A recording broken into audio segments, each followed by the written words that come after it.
तुम्हाला प्रश्न पडला असेल की आम्ही सगळे इथं काय करतोय. कारण आहे तुमचा घटक चाचणीचा निकाल.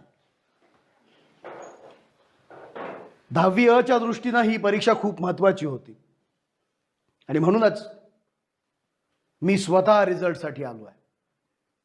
सगळ्या विषयाचे शिक्षकही इथं हजर आहेत. आपण सगळ्यांचेच मार्क बघणार आहोत, पण तत्पूर्वी पास झालो तरच 10वी अ च्या वर्गात बसू, नाहीतर 10वी ड मध्ये जाऊ असं आश्वासन ज्यांनी दिलं होतं त्या वेखंडवाडीच्या मुलांचे मार्क मला बघायचं. जे पास असतील ते अ तुकडीत बसतील, नापास असतील ते आत्ता या क्षणी ड तुकडीत जाऊन बसतील. कळलं? मी सगळ्या विषय शिक्षकांना विनंती करतो की त्यांनी आपापल्या विषयाचे मार्क सांगायचे. माझ्या विषयाचा नेहमीप्रमाणे 100% निकाल लागलाय, त्यामुळे सगळ्यांचं अभिनंदन.